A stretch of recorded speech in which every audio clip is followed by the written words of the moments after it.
has turned on him lately. The last 3 races have put the number 88 in a downward spiral through the standings.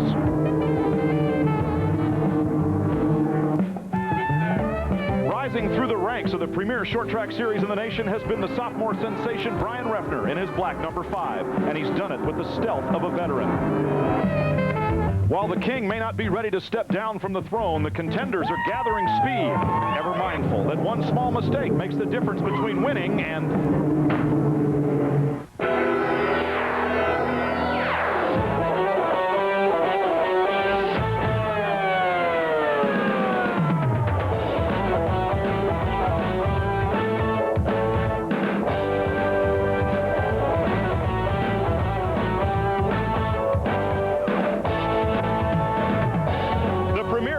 Racing series in America visits Berlin Raceway for the 2nd time this season as GM Goodwrench Service presents the Michigan 300.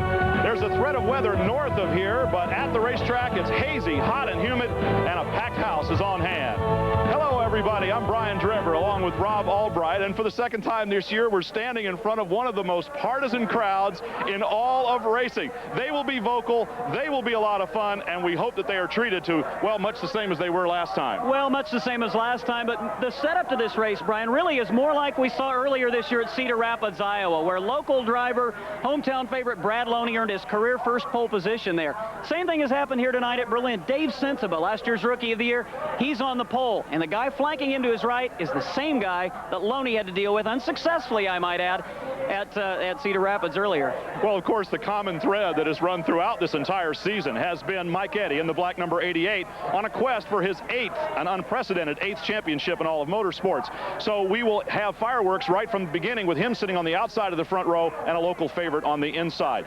We are looking for some great racing here. We always get it at Berlin Raceway, and that perhaps is why we're here for the 2nd time.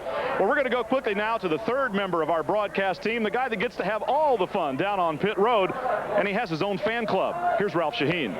Something tells me I owe you guys. And something tells me that Mike Eddy thinks that maybe Berlin owes him. He finished 2nd to Johnny Benson Jr. the last time we were here in June.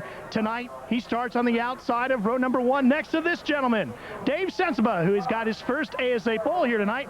Maybe your first ASA victory. What do you got to do to put this thing in victory lane here tonight? Well, I think we'll let Mike set the pace. He's going to be out there setting a fast pace. We'll let him set the first 250, and we'll go after him the second 50. Well, if you watch that race live on Prime, you will know that it was Johnny Benson Jr. that got the win. Now, Johnny is 9 spaces back, and he's got a long way to go to get through some of the best drivers in ASA racing. Jeff Neal, best start he has had since Columbus. He was 2nd there. How about the Bluebird on the inside of row number 3? Make that the outside. That is not the pole position where we've gotten accustomed to seeing him. Glenn Allen Jr., he was 3rd here at Berlin at the last race. Maybe tonight is the night little Glenn gets in victory lane. And Johnny B., welcome home. Now, your guy, Mike Eddy, that you battled with last time we were here is all the way up front. Can you catch him? Can you beat him?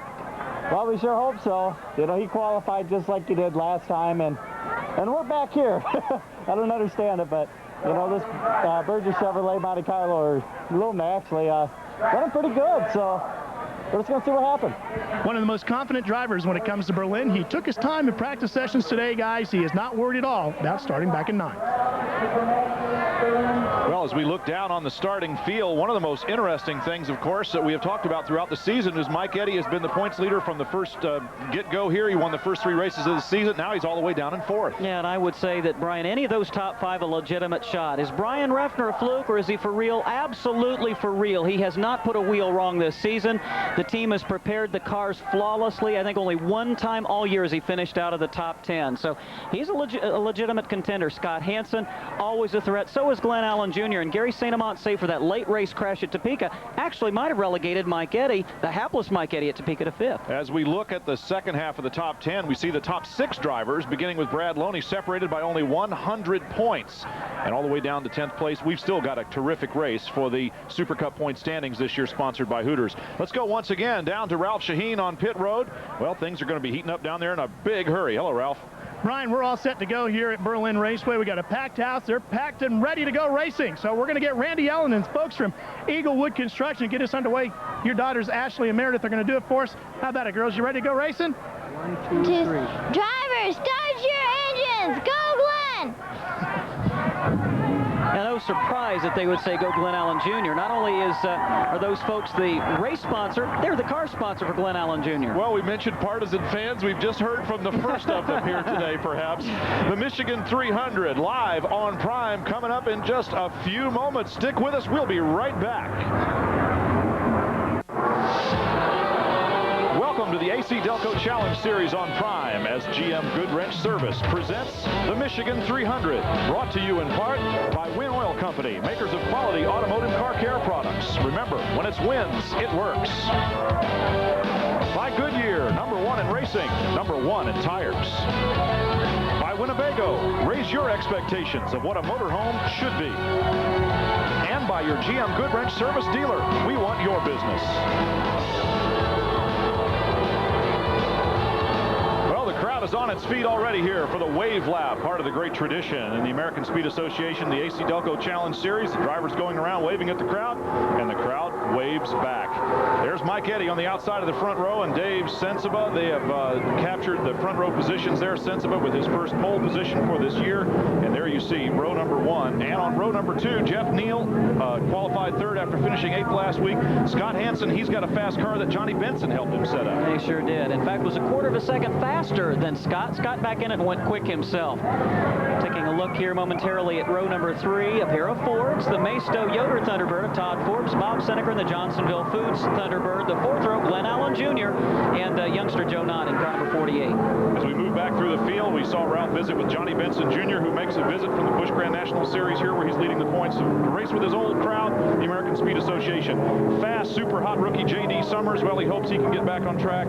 And as we look back through the field, Harold Fair, a couple of veterans there, Mr. Consistency, Kent Stauffer, Tony Raines, the winner in Topeka, and Ted Smokestad in the Super America entry. Rows 9 and 10, Tom Jones, who transferred based on his current position in the point standings, and Brian Refner, the points leader, will have to come from way back in 19th starting spot. There's the leading rookie, Rick Beebe. And back in row #11, Gary St. Amant, Mike Miller, Bill Baird, and Rick Miller all getting in based on their point standings. Very unfamiliar poor qualifying efforts for a couple of those guys, notably Gary St. Amant, who has been on the pole this year. Great to see Rick Miller back after an injury at Topeka. Brandon Sperling transferred through the last chance race, as did the last chance race winner, Ray Skillman, the 14th row, Tony Roper, and Carl James. And at the back of the 30-car field, Dr. Yale Conley, the racing surgeon from West Virginia, Steve Shive, the #54 Bud entry, and Conrad Morgan, who is driving Cindy Peterson's #36 car. Johnny Spa out of Cedar Rapids is in the 02 this week. And the field was expanded to 32 machines, originally scheduled for 30, and that's the way they go racing on the half mile here at Berlin Raceway. They're still circling the track, and the lights are on the pace car. I'll take a look at some of the cars that did not get in. We offer our condolences to those of you that are fans of Donnie Barco, Bob Dorstowitz, etc. Ed Cooper had problems in practice. Tim Kesman was attempting to make his second starting grid. Dave Anspaugh sounded like the engine not up to song in car #37. So the racing doctor, the second racing doctor, Dr. Yale Conley, the surgeon, is racing. And Dave Anspaugh is has a doctorate and is a school teacher. Here's the track, .438. We call it a half mile. It's a short half mile. The turns bank 14 degrees. There's really not much in the way of turns here.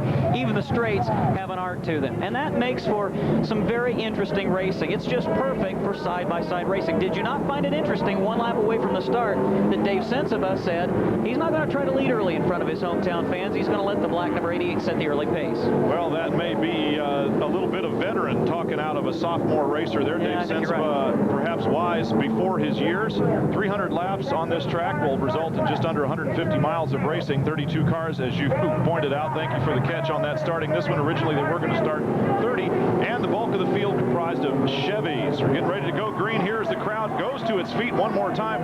Berlin Raceway, the site of some of the best racing we have ever seen in the American Speed Association, which is the premier short track racing series in the country. We would expect that tonight is going to be a barn burner of the highest order.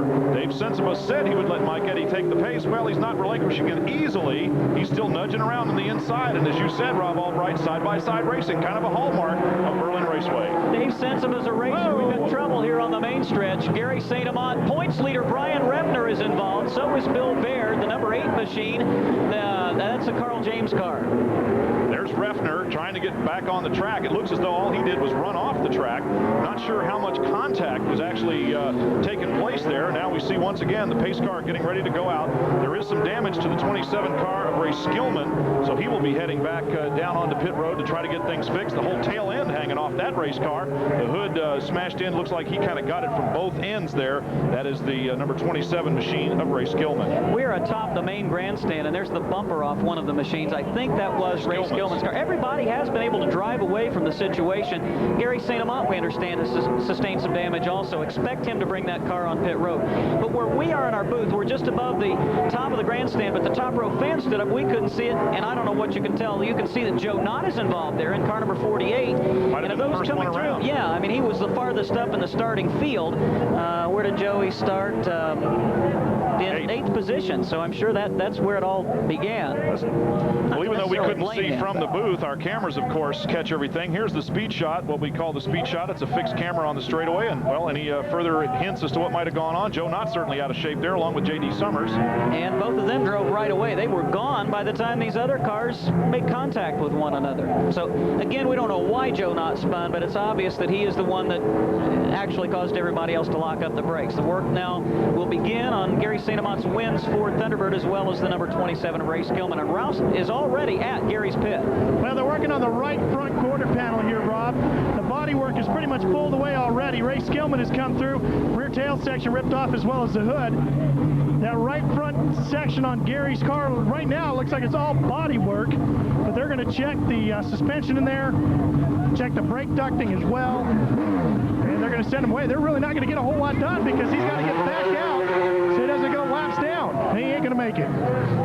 Well, back out on the racetrack goes Gary St. Amant. The pit crew's getting an early night in here with some repairs to be made on cars. The one of number 27, Ray Skillman, the most heavily damaged. We'll return here, pick up the pieces, and resume where we left off in just a moment. Motorhome facilities for Group 5 sports and the AC-Delco Challenge Series are provided by Winnebago Industries. We love them. For more information about Winnebago, call 1-800-643-4892. Winnebago. Once again, down to Ralph Shaheen in the pit of Gary St. Amant. Ralph? Well, Brian, they checked the toe end on the car. They ripped that right front quarter panel off. They're putting some duct tape on to keep the hood on, and they're going to send him back out. They don't think there's anything wrong with the suspension pieces. They don't think there's anything wrong with the brakes. So it should be all cosmetic for Gary St. Amant. Now the problem is, though, he's going to be a couple laps down. Well, it's a kind of situation, less than a half mile in length, and a very unusually structured pit area. The guys really only have, when they come on pit road, the opportunity to get back out there when the leaders make about a quarter of a mile or about half a lap. Getting ready to go back green with Mike Eddy in a familiar lead position here on the racetrack. Although we did hear Dave Sensiba say he would be more than glad to allow the number 88 to set the early pace, and he'll come after him late in the race. Well, that's easy to say, a little more difficult to do, but it looks as though Dave Sensiba is not going to let a whole lot of real estate open up between himself and that black number 88. And Scott Hansen just sitting there waiting for his opportunity. Now, Hansen stands to really benefit if Brian Refner continues to battle from deep in the field tonight. Hansen's second in the point standings, and as we mentioned, he got in the car, or he had Johnny Benson get in the car. You know, that shows absolutely no ego. You know, he wants to get the best he can out of his race car. Normally drives a Ford Thunderbird. Tonight he's in the Monte Carlo, and Benson knows the Chevys. He certainly does. Johnny Benson winning here, of course. The Chevrolet contingency money has a way of piling up until Johnny Benson shows up to take it away. And here is Benson in his number 21, the Berger machine there, and he's moving on the inside of Little Glenn Allen Jr. in the 15 car. So Johnny Benson already heading towards the front from his 10th starting position here tonight. And I don't know really how much it means that Benson qualified back in 9th spot. We saw the bright sunshine for some of the qualifiers, then it poke its head behind the clouds, and when that track temperature goes down 10 or 15 degrees, it can make 0.2 of a second different per lap, and that can mean, Brian, the difference between a pole position and starting 9. Something that Johnny Benson certainly knows. Ralph Shaheen with additional insight. Well, Brian, I think Johnny Benson is what they say in the sports world as in the zone when he's racing here at Berlin. He is so confident that he can do anything with this ASA car on this racetrack that he needs to do to win. He was passing Little Glenn on the inside. Now he's going around the 07 of Todd Forbes on the outside. That shows you how confident Johnny Benson Jr. is that he can win from anywhere on this racetrack. Now it looks like Glenn Allen is going to try to follow Benson around Forbes. Not. Yeah, chance successfully as they enter turn 3. And Todd Forbes with a fine qualifying effort there in the 07, the Maisto entry. The Yoder Ford number 07 of Todd Forbes out of Bryan, Ohio, but he is kind of caught down on the inside. And down in the pits, we have Tony Raines, the winner in Topeka last week. Ralph is there. Well, this is a very surprising thing. We did not expect to see Tony Raines having problems here. They were really hoping to carry the momentum from that Topeka win with him. But Howie Leddow is over here taking a look at the motor. They're not sure what the problem is. We haven't had a chance to ask Howie. We'll let you know as soon as we get more word. Well, the hood up on the race car and not a lot of frantic activity tells us that they are indeed trying to figure out what's wrong with that race car and don't have any idea what to start working on yet. Mike Eddy leading Dave Sensiba, the front row, stays up front and swinging up a little bit higher around the outside there was Scott Hansen, touching on Scott Hansen again. As you said, Johnny Benson came over, helped him with the setup, and he was telling me, he says, that kid Benson is so smart and so knowledgeable about this race car and this race track. I couldn't help but ask him. He just gave me the setup. We put it on the car. I didn't think it would work. I didn't think I'd even be able to get the car around the track. Came out here, worked almost perfect, and then Benson got in the car, tweaked it a little bit more, and Scott Hansen said he's happier than he's ever been with the car here at Berlin Raceway. Let's go again down to Ralph Shaheen. Well, the noise you hear in the background is Tony Raines trying to figure out what's wrong with his Pontiac. It's sputtering on him. They've checked the battery, they've checked the ignition, and now they're looking at the carburetor. For some reason, it's just not running on all 6 the way it should. You know, Scott Hansen's beginning to fall back just a little bit. We've watched him run into turns 1 and 3. He's lost ground. There you can see him as Mike Eddy and Dave Sensiba pull away from Scott. Scott Hansen may have been happy with his race car, but perhaps that happiness is not translated very well right now. As you mentioned, the temperature change can make a dramatic difference here at Berlin Raceway. The smart money says that a car will tighten up when the temperature gets a bit cooler. There's Hansen. He is definitely pedaling backwards while Johnny Benson leads the charge towards the front. And you know, I just saw as Glenn Allen takes a spot away, he's now trying to follow the trail that Benson is blazing. Not too far behind him is the car number 33 of Brad Loney, who didn't qualify very well. Now watch these guys as they go down the backstretch. Right at the end of the backstretch, right? Well, I didn't see it that time. There's a bumper laying up on the top part of the racetrack between the backstretch and turn 3. Up front, Dave Sensiba may have said he was going to be patient, but he is certainly not displaying the patience that he shared with Ralph Shaheen early on. Letting Mike Eddy set the pace here. Of course, there's a little something about racing in front of your hometown fans, and the crowd is certainly on its feet every time Dave Sensiba challenges Mike Eddy. I don't know, maybe he's a little motivated out there. Well, I think Dave will challenge, but I don't think he'll jeopardize crashing either one of them. It's too soon. There's that bumper I was talking about. It is, I guess I'm not seeing things. Watch how much room Sensiba gives Mike Eddy as he pulls alongside. Doesn't lead that lap, but maybe out in front by the time they get to the start-finish line next time, and I think he will. Well, he certainly has, and perhaps Mike Eddy, too, realizes that a little bit of youthful enthusiasm, it might be better to take the discreet path and follow around just a little bit there. Sensiba, with a fast car, obviously from qualifying, and a knowledge of this racetrack, perhaps set the car up where it was pretty fast in qualifying, knowing that it would come back to him just a little bit more as the night cooled off. Now he's actually pulling away, and we've got a car up on the outside. J.D. Summers in the number 22 entry, former Rookie of the Year leading candidate of the JS Racing Ford, is up there trying to get back onto the track. Now, there's another car involved that went over the banking, I do believe, and I haven't seen him come back on the racetrack. An unusual configuration. The wall ends at turn 2. It doesn't begin again until turn 3. Gary St. Amant continues to have problems with the fiberglass bodywork on car number 7. Some kind of bad mojo working here in ASA. The winner in Topeka from 2 weeks ago, Tony Raines, out of the race early, and now we see another terrific car, 88, Mike Eddy. Of course, he goes into the pits and unscheduled, but perhaps, well, we've seen him do intelligent things unsuspected by the rest of us before. That is definitely not scheduled. And of course, the bad luck continues for Gary St. Amant, one of the leading contenders for the points race this season. We'll be back to Berlin Raceway in Marne, Michigan very shortly. Western Michigan, Mike Eddy back out on the racetrack, as is Gary St. Amant. Let's go down to Ralph Shaheen with more information, particularly about the 7 car. Well, this is Bud St. Amant, Gary's father and crew chief. Bud, I see radiator fluid down here, and Gary back in the pits after an off-track excursion. What's going on? Well, when he went off the track back there, the nose got knocked down a little bit and wasn't getting any air in the radiator, so hopefully we got that thing back up and we're back down. Okay, let's update you on Mike Eddy as well. Mike pitted, the right rear tire was going flat. Howard Thomas and the crew put on 2 new ones. He's back out. this is not a place that you want to lose track position. Mike Eddy will have to tiptoe back through the field. As the cars stream past the start-finish line, there's the points leader, Brian Refner. Remember, he was involved in that first lap incident, and suddenly Johnny Benson comes in to challenge his buddy from here in this Grand Rapids area, Dave Sensiman. Rob, 30 laps, 31 laps now gone in this race. We've had enough action for a 300-lap race already here. Lots going on. We got another car up into the wall down in the turn 3-4 area, and that appears to be Dr. Yale Conley, the number 3 machine. If I'm not mistaken, he put the very same car in that very same turn the last time we visited Berlin, but I may be reaching for a recollection there. As he tried to get it refired, did you see Dave Sensiba slow down, trying to allow Conley to get restarted and maintain his position on the lead lap? But, you know, at some point, you got to go on by, and that's what Dave did.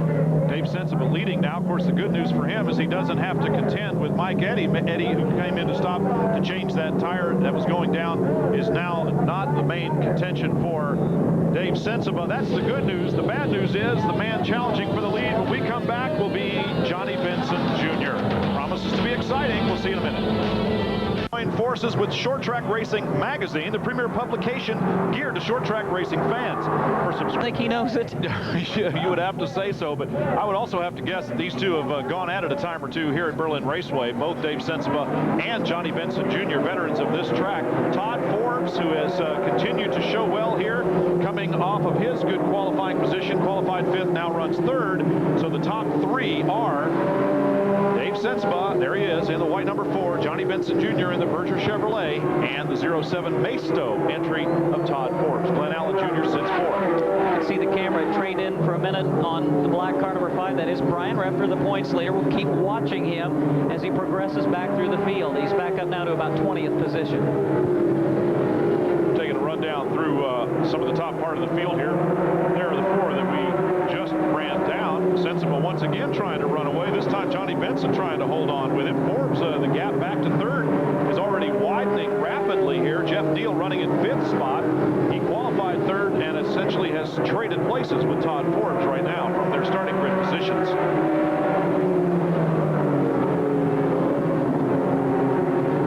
Talked about Scott Hansen falling back through the field. There he is in car number 53. He elected to stay on the racetrack even though he does not have a particularly good handling car. He'll stay out as long as he possibly can. Now he drops back to 9th position. And I don't know, Ralph, do you know what the problem might be for car number 53? Well, we're going to ask his crew chief, Danny Stillman. Danny, what's the matter with Scott? The car's a little bit too loose right now. We got to wait for a caution to come in and fix it. This will be the last time that Danny Stillman holds the position of crew chief with Scott Hansen and the boys. Next week, he goes corporate on us. He's got himself a desk job in racing.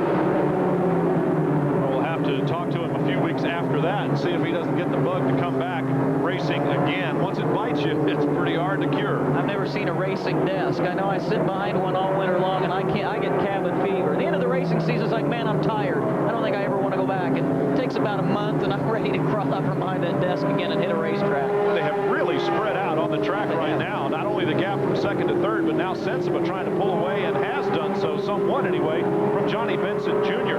So Dave Sensiba, the pole sitter, moving up, and he will be contending not with cars chasing him from behind so much anymore, but with lap traffic very shortly. There's Benson in car number 21. Don't you think he's just running right now where he wants to be? It is 300 laps. Now maybe we'll settle down into a pace to let these guys run some laps under green. One of the first victims there of the leader is the number 8 car of Carl James in the Carbright Odessa Chevrolet. He goes a lap down on the racetrack to Dave Sensiba, who certainly has this number 4 car dialed in well. The Western Michigan Chevy dealers Lane Automotive Chevrolet Monte Carlo, one of the first to switch to the new Monte Carlo bodies in the American Speed Association. He had nothing but bad luck at the beginning of the 1995 racing season after garnering rookie laurels last year. Crashed very hard at I-70 Speedway. Was pretty sore for a while, but he's crawled his way back into the top 10. That's where he is right now, 10th in the point standings. His career best finish came the last race of 1994 at Jennerstown Speedway. You just saw the graphic. His best this year, a 3rd. I got a question for you. I was sitting here mesmerized by your insight as I was watching the race. What causes Johnny Benson to, just like that, close the gap right back up where he's racing almost on the bumper of Sensiba? Did Sensiba slow down? Did Benson finish talking to his crew chief and get back to the job at hand? We got another spin up the turn 3-4 area. 3 more cars involved, and one of them, Dr. Yale Conley there in the foreground as the others try to get moving. And we also see now moving back out onto the racetrack the number 26 machine of Bill Baird, who was kind enough, as many people who might have been watching our last ASA telecast, to let me go up in his little jet fighter plane, which was a lot of fun.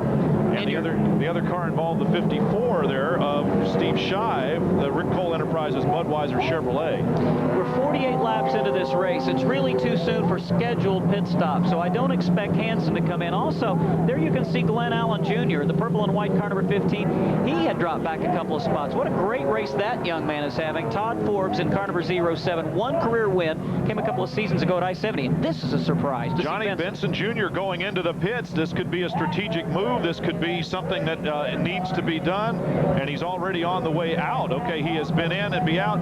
We'll find out from Ralph Shaheen when we come back from these important commercial messages. The Michigan 300 continues here at Berlin Raceway, and the crowd is looking for some 19th. We're here at Berlin Raceway this week, but next week we will be at Anderson for the Anderson 400. 9 p.m. Eastern, 8 p.m. Central Time. The AC-Delco Challenge Series presents the Anderson Widener 400 from Anderson Speedway, and we'll bring you live coverage of this exciting ASA race. That's next Saturday, August 19th, 9 p.m. Let's go down to Ralph Shaheen with more information about Johnny Benson and just why he came in. The car was really, really loose, Brian, and he's going to try to do this with just making one more pit stop. So he's going to chase left side tires on that stop. Had he kept those right sides on, he'd have burned them up and not made it with just one more set of lefts. So he had to come in as we go back to green with Dave Sensiva out front and change those right side tires. Tom Jones, by the way, the Zero Hero, the Velcro car is done. He lost oil pressure. Real interesting strategy there by Benson. I talked to Brian Refner before the race. He said they expected to change right side tires twice, left side tires maybe not at all, perhaps once, depending on where the caution flags fell. This is a strange racetrack, because I hear people talking about changing left side tires as being a good move down there. So I don't know. And here we are, not even, well, just over a sixth of the way through this race, 54 laps into a 300-lap race. We're already talking tire strategy here. Is it a bit of a cliche to say that this race and this racetrack has an ebb and flow, kind of like the tides? Remember a little bit ago, Jeff Neal was falling back, it looked like, in the field. Now he's up behind the 07 of Todd Forbes and challenging for second position. Well, he needs to try to get around, because Todd is losing ground in pretty big chunks to the leader, Dave Sensiva, who has just stayed very consistent. I'm sure if we were able to get to any kind of a lap chart, Neal down on inside of Forbes there, moves him over just enough to get by cleanly. And look at Seneca, the old sneaker there, just sneaking right on through the hole that Jeff Neal opened up inside of Todd Forbes. And there comes Scott Hansen back up through the field as well in car number 53. So as the track changes, the handling characteristics of the race car changes, and I don't think there's a track on the circuit where that is more pronounced than it is here at Berlin Raceway. I mean, the car can run great for 20 laps and go away for one guy and suddenly seem a lot better for another guy. They also have the flexibility, and there's several grooves. So as your car changes, if it's loose, you just change your groove on the racetrack, and maybe you'll find a way around this a bit quicker. Ralph Shaheen down on pit road with a chance to follow up on the story with Tom Jones. Well, Jonesy, obviously you lost oil pressure. You know how? No, I don't know. We had a broken bolt on the rocker assembly today, and we fixed it. I don't know whether some parts got down in the engine or what happened, because it was running real well. I got no practice. Qualified decent, was really running good. Just holding my own, but then all of a sudden the oil pressure went, so I just parked it instead of running something worse.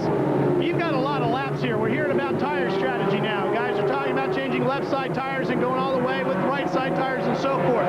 What do you think, from what you know about this racetrack, what seems to be the key tire strategy?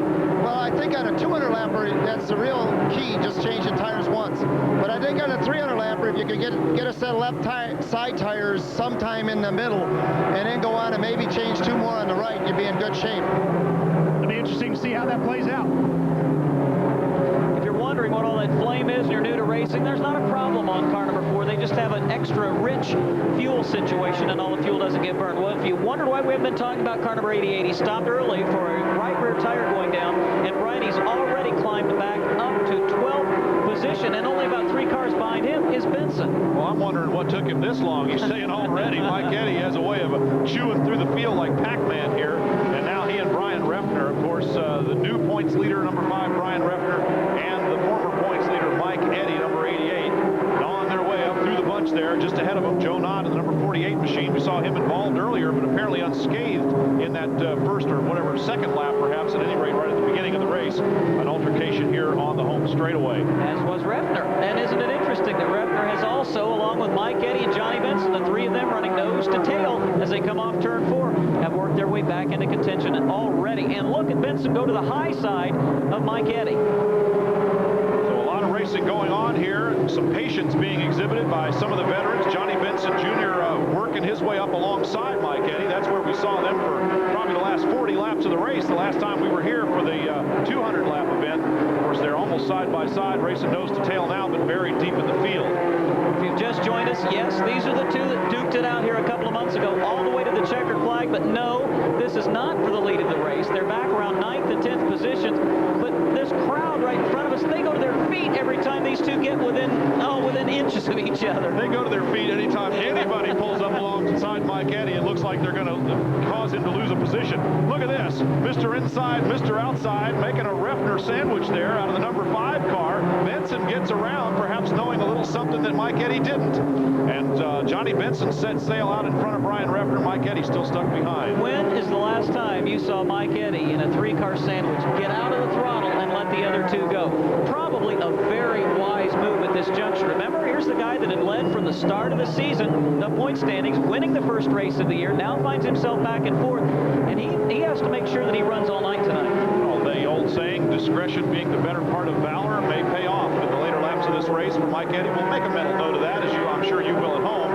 And now Mike Eddy working alongside the number 44 car there of Pat Bordeaux, the BASF Finishmaster Chevrolet. Good qualifying effort for that rookie contender. He was early on in the season contending for the Rookie of Year honors. He's really had some troubles here, looking to fight his way back into contention. Having a good night this evening, solidly in the top 10 in the early going, now challenging Brad Loney for position.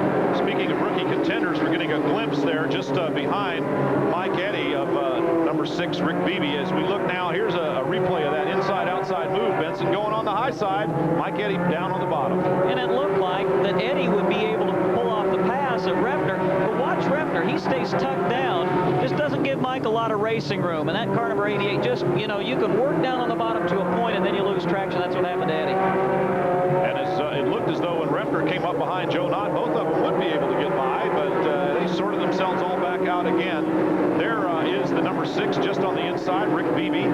His entry is the Engine Armour Chevrolet, and he is the leading rookie contender for that $50,000 Pat Schauer Memorial Rookie of the Year prize. Another look there at Bill Baird, his car involved early. And back up to Brian Refner here running behind Joe Knott in the number 48 machine. Brian Refner has been so consistent throughout this season. We had to ask him what he thought was the reason for him being so consistent. He has finished in the top 10 in 8 of the 9 races this season. That's just one clue. You know, that comes from being, you know, second runner-up in the rookie chase. You know, that was a battle that we lost, you know, and we thought about it all winter, you know, everything that went wrong and couldn't go wrong, and we worked all winter. The crew and the whole team together, you know, thought about everything that happened to us, and, you know, and I expected it to go a whole lot better, but, you know, to be the points leader halfway through, you know, it's just fantastic. And you know what surprises me more than anything, Brian, is he is so matter-of-fact and relaxed about it all. Now, as the season winds down, maybe he'll begin to feel a little bit of the pressure. But you know what I think really helped him is the intense battle between he and Dave Sensible last year. Well, I spoke with him on exactly that same subject before the start of the race down on pit road, and just chatting with him casually. And I said, you know, Brian, why are you so calm? And he says, hey, after what we went through last year, every race we had to stay here till the official results came out. We're out with the calculators halfway through the race calculating whether I led a lap, and, you know, I needed the 5 points here, this and that. He said last year was a nail biter. I chewed him all the way down to the wrist. He says nothing they can do to me this year is going to be any worse than what I already went through. So it was great preparation for him, and he obviously learned a lot. He's a very, very bright young man and a very, very consistent race car driver. Real star of the future in this sport. Back up front now, battle for second here. Bob Seneker and Todd Forbes now taking over the runner-up spots. And I just see maybe a puff of smoke from car number 84 coming off turn number 2, or did my eyes deceive me? We'll keep an eye on him.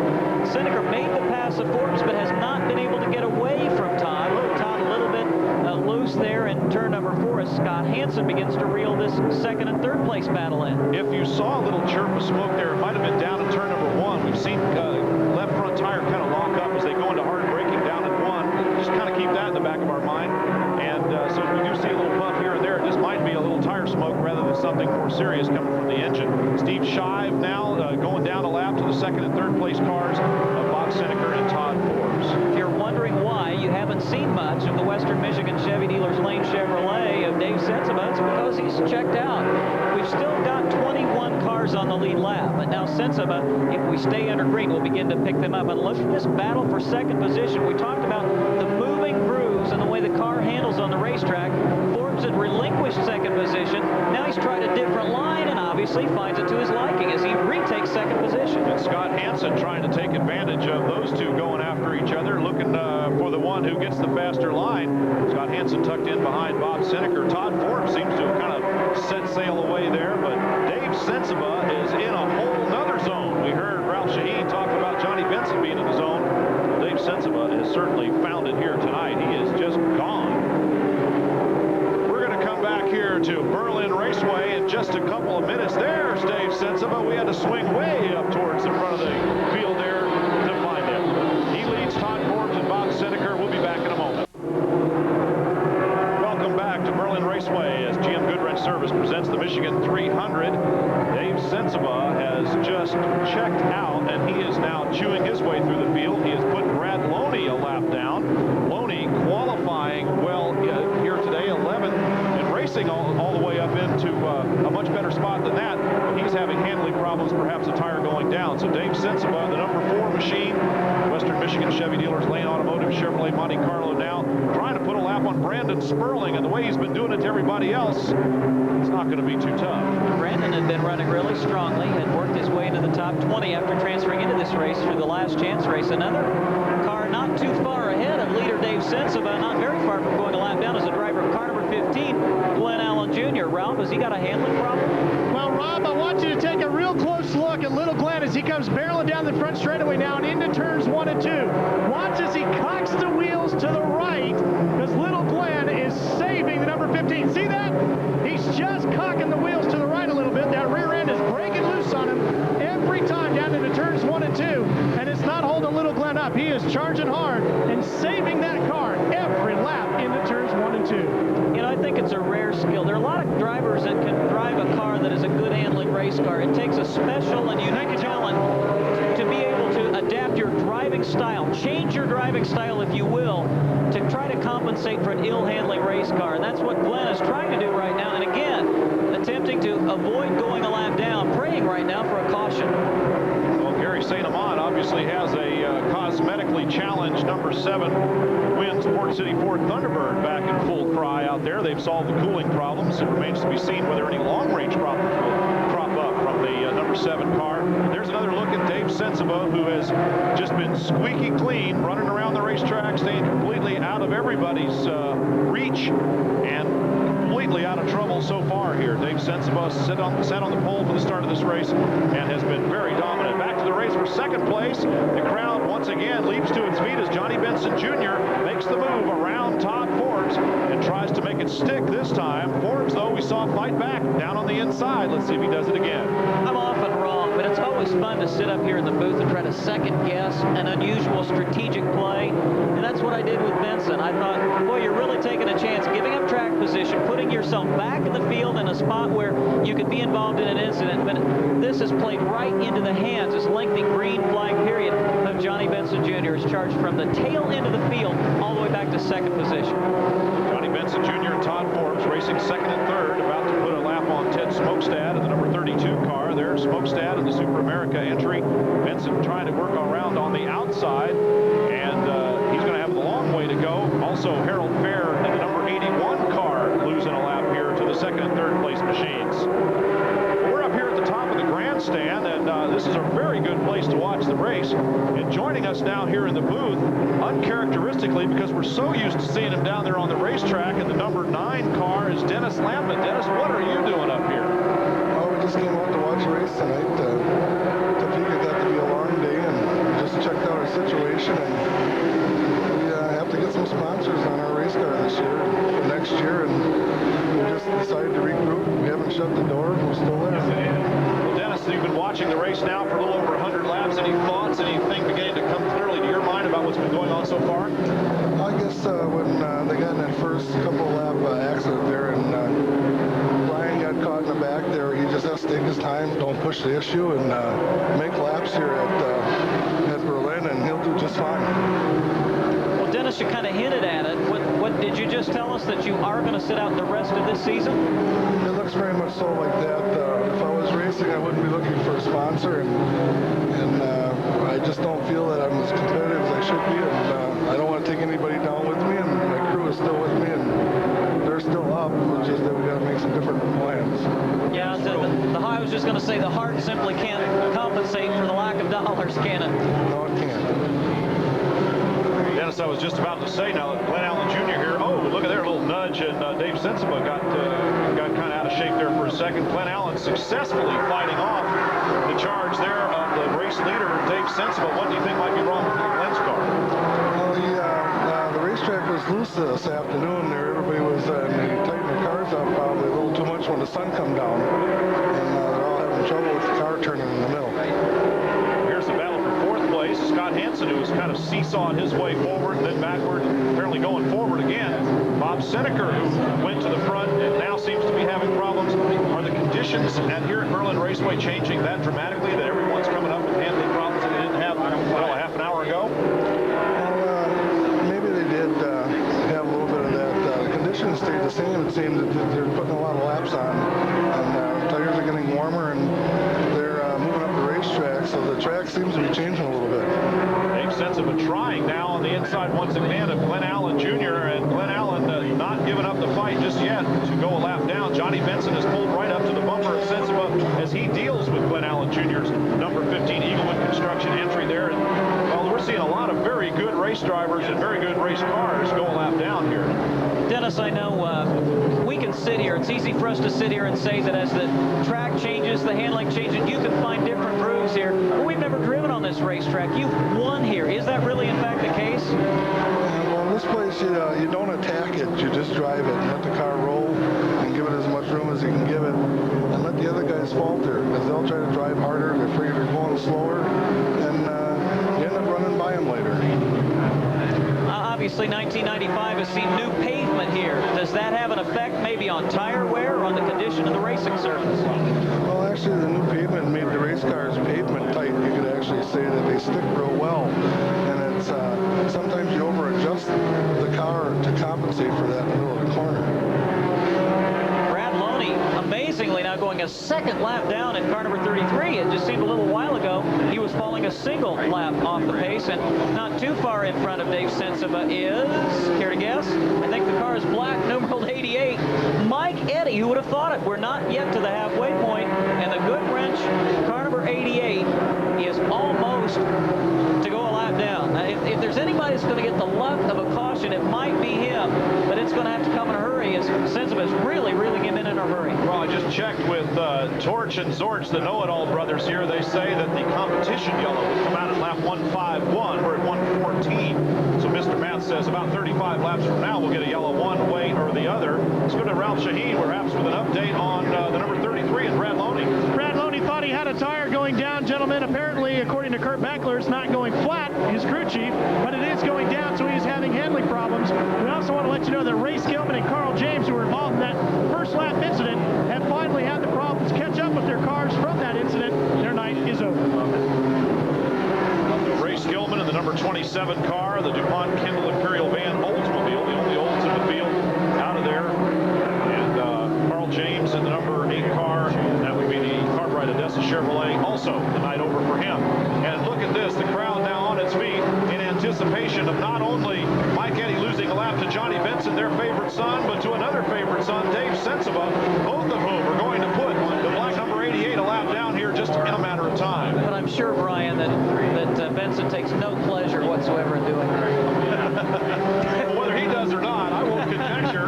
Perhaps we could ask him at the end of the race, but it's clear that the fans who have risen to their feet take great pleasure in Johnny Benson putting Mike Eddy a lap down. You know, I don't remember where it was, but I'm almost sure that there has been a race in the last couple of seasons. Do you remember one when Mike Eddy went a lap down and came back to win? I know Bob Seneker has done it. I know Butch Miller has done it. So it's no time yet to count Mike Eddy out just because he's a lap in the rear. Well, we will take that question under advisement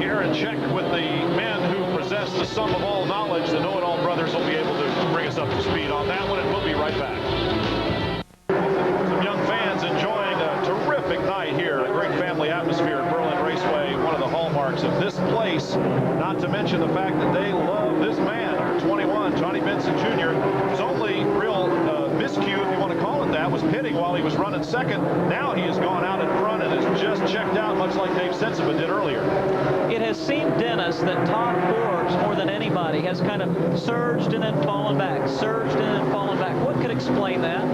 I guess you got to be as consistent as you can be in this racetrack and make the same moves and the same laps every time and not try to overdrive the race car. And it looks like he got into trouble a couple of times and then he'd come back and you think about what he did the last lap and he'd get it done again. Johnny Benson has stretched his margin now over second place Todd Forbes to about half a straightaway as Dave Sensiva runs in third position.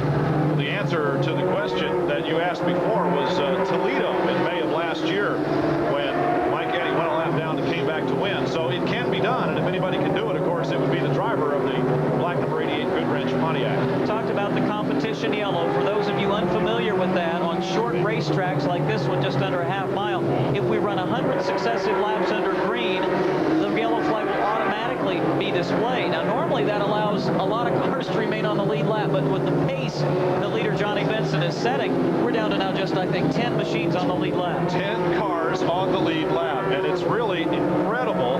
And I think, Dennis Lamlin, I've got to look to you for a little bit of guidance here. Why is this race such a mess? We're only 130 laps in. We only got 10 cars left on the lead lap, and only one real incident that had any effect on a large number of drivers. Well, I guess their cars are getting closer. They're getting this is the second race here now, and they know what to expect. And some of them just might have overcompensated from the last race and decided to, when they did go in and change the car, maybe it wasn't ready to make a change on the car. Maybe it was just the racetrack at the time. We apparently have a question coming from down in the infield there. Ralph Shaheen, go ahead. Dennis, I'm watching Johnny Benson as he goes down into turns 3 and 4. He really seems to give the car its head and lets it run up the racetrack as it goes down into turn 3. Is that the kind of thing, as you watch him there, you see him drift up a lane and a half or so? Is that something he might have to worry about what he's doing to those right side tires as far as scrubbing off too much rubber? Or is he actually saving the tires because he's not working them so hard by not letting them overheat? Yeah, he's letting the car set and roll quite a ways, and then he's picking up on the gas, and that's just making him go forward even faster. Well, let's give you a quick rundown now of the 10 cars that are being shown on the lead lap. Of course, there's your leader, Johnny Benson. Todd Forbes runs in second position in car number 07. Third is Dave Sensiva, the early race dominating factor. Fourth is now car number 5, Brian Refner. In fifth position, Scott Hansen. Joey Knott is in sixth spot. In seventh is Bob Seneker. Eighth is Jeff Neal. Ninth, and what a great run again here at Berlin in the early going of this race. Started in 27th. Tony Roper is up to ninth. We keep talking about the talent that he has, but he has all kinds of bad luck. I wasn't about to tell him to have a good night tonight. It seems to be a jinx. And Rick Beebe, the rookie, is still on the lead lap and being shown in 10th position. We're going to take another break from the action here. We hope that you have been updated sufficiently on all the cars on the lead lap. There's a look at some of the folks working hard here at the racetrack, and we'll be right back. Don't you wish you were here sitting in the grandstand with these folks? Because we have got a terrific race, even if it is a little bit of a mess. Johnny Benson, the race leader, and of course the winner here earlier this season has just put Mike Miller down a second lap. Miller running in 15th place on the racetrack right now. And Johnny Benson Jr. is just riding away. Total domination is one way to put it here. Rob Albright and Dennis Lamlin. But I'll tell you what, lots of strange stuff going on back in the field. Look at Todd Forbes on the move. He's moving forward. Dave Sensiva has disappeared, who was racing right alongside Forbes a moment ago. And Brian Refner, as we mentioned, has already moved up to fourth, and he is moving forward in a big hurry. I have a question, Dennis. Benson has already changed right side tires. When he comes back in, will he go to that same side again, or you think he'll go to the left? You know that everybody else, like Todd Forbes, they're being shown in second place. He has to change right side tires. What do you think Benson will do? Well, he might just go to the rear tires, or he just might change the right side tires and let the left sides go, because they're not wearing on the racetrack. They look like brand new when you get them off of here later in the race because of the racetrack and the way he's working. He may never go out, he may never pit again. We'll have to see what happens. Interesting observation, and we're seeing some sparks from Todd Forbes' car. Maybe we can get a look at that here in a minute. And here's the battle for position. Reminiscent? Yeah. How many times did we watch this happen last year? And Sensiba now has fallen into the clutches of Brian Refner. Now again, we're going to watch the Ford Thunderbird. There you can see it. Some sparks coming out from under. That's not good. Todd Forbes' car. Dennis, we're going to lean on you again. What do you think? Any idea what that might be as we go to yellow? Whatever it was just fell off the car. I don't know. Well, the caution flag has come out a couple of laps before we anticipated a competition yellow would be waved. We are trying to determine if this is the competition yellow or whether there is something that we didn't know about out there on the racetrack. In any case, the pace car is on the track. Johnny Benson Jr., winner here a few weeks ago, is the race leader. Todd Forbes, from under whose car we saw sparks a moment ago, heads down into the pit road. And let's go to Ralph Shaheen. He'll be at ground zero here for a while. Johnny Benson brings the famous number 21 to a stop. This is the car that he won his ASA championship with. They go to the right side. They will put on right side tires as Johnny's wife Debbie leans in and gives him something to drink. Now we also want to update you on Todd Forbes' car. They thought they had a tire going down as Benson leaves his pit.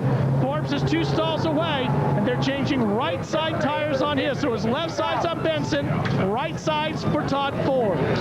And it sounds like all they're doing is tires for Forbes. It was debris on the racetrack up in turn 2. We were 1 lap away, I think, from a competition yellow. Well, it's indeed correct. This was a real honest-to-goodness caution flag, not a competition yellow. They looked around underneath Todd Forbes' car and didn't seem to see anything that bothered them too much. I'm sure we'll get to the bottom of that and a whole lot more as a result of all these pit stops. Jeff Neal, Todd Forbes returning to the racetrack, and these folks are eagerly awaiting racing to resume.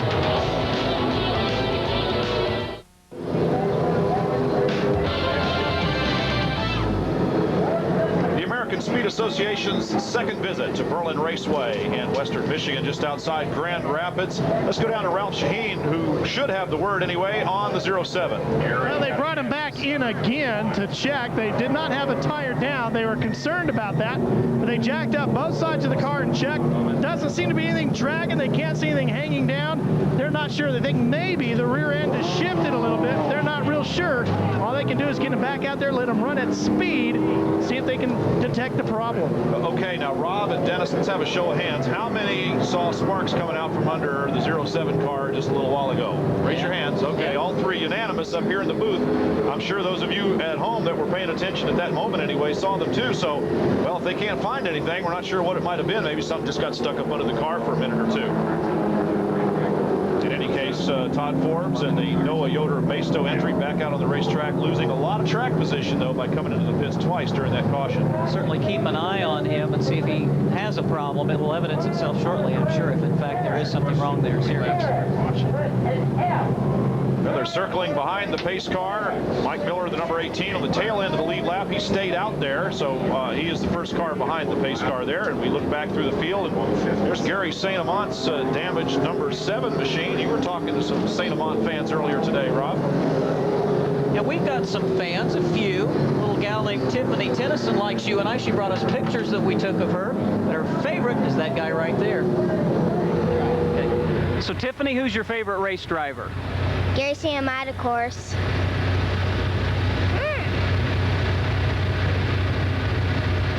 I would rather have that chocolate chip cookie. I like it. Wins my heart. Of course, Gary St. Amant wins my heart. The Win sponsorship on the number 7 car there, the Port City Ford Thunderbird, Gary St. Amant. There's Mike Miller, who stayed out. Dicing now with Dave Sensiba, who also stayed out and would be the leader of this race. Now putting Mike Miller back down 1 lap. And there's Brian Refner, number 5, after starting a little deeper in the field than we might have expected. Fought his way up towards the front and then was involved in that early accident now, and since then has been fighting his way towards the front, I should say. And he's right back into contention now with his old nemesis, Dave Sensiba, who won the Rookie of the Year battle last year against him. Mike Miller fought gallantly in that Funco Land Atlanta Communications Pontiac, but with old tires, there's just no way he's going to keep up with these guys with fresh right sides. Really not an indication of how interesting. I won't say there's been a lot of side-by-side, but the race has really changed its complexion several times. 3 leaders, 3 lead changes. Still showing 11 cars on the lead lap. Now it's back to 10 with Mike Miller going a lap in arrears once more. 5 caution periods for a total of 29 laps. That really does not begin to tell the story of what has transpired since the drop of the green flag at the very beginning of this telecast, because I've described it as being a mess, and I don't mean a mess in a bad way. It's just that very, very unexpected unexpected, unfamiliar, and quite bizarre things have happened. Bizarre, Mike Eddy down a lap. Hello.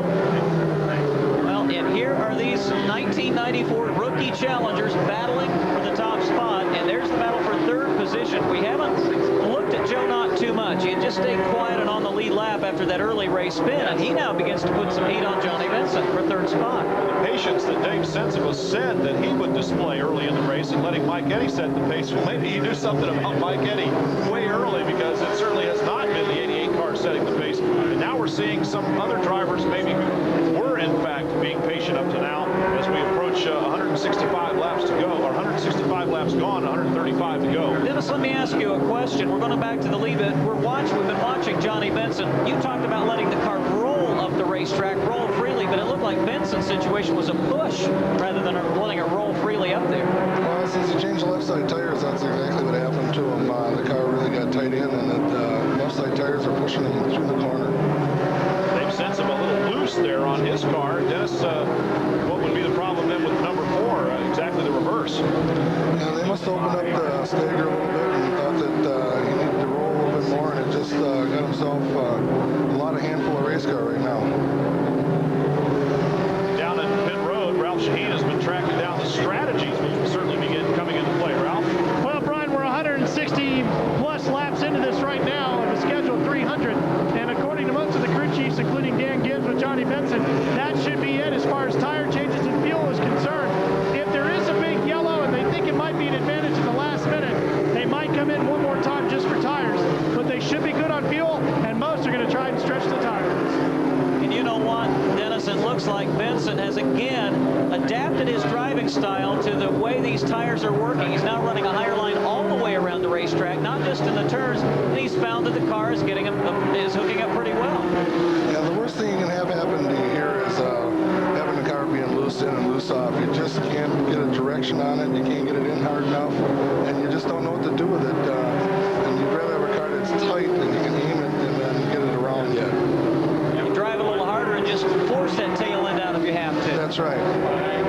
Brian Reffner now taking his turn at checking out as Johnny Benson fights on the outside with Dave Sensiva. There is the points leader for this season now as we are into the second half of the season. Brian Reffner's consistency has been the mark of the way he has moved to the top, just like a veteran. You never know. He was only a second-year ASA driver. Here's the race now for 4th and 5th as Bob Seneker and Joe Knott go side by side, finding two different lines around the racetrack. Now Knott drops in behind. And Seneker really hasn't shown a whole lot tonight. He certainly has won his share of races here at Berlin and has almost as many fans here, I think, even though it's been a lot of years since he was a regular at Berlin, as do Dave Sensiva and Johnny Benson, both more recent track champions here. Dan is the driver of that Johnsonville Foods car number 84. Seneker certainly has a lot of fans here. The Seneker banners are very much in evidence around Berlin Raceway here, high in the grandstands. In fact, just to our left in the booth here is a banner about big enough to cover the whole front of our booth, I would say, and it's Bob Seneker. And some poor soul had the dubious honor of wearing the Bluebird costume around here tonight, and as hot as it was, that would not have been fun at all. Well, as we watch the leaders, the top 5 in this race, we move up to the leader, number 5, and that is Brian Reffner. We'd like to thank Dennis Lampman for his insight, and Dennis, stop by anytime. If you indeed are not going to be in your race car, you're more than welcome here at our broadcast booth. All right, thanks for having me.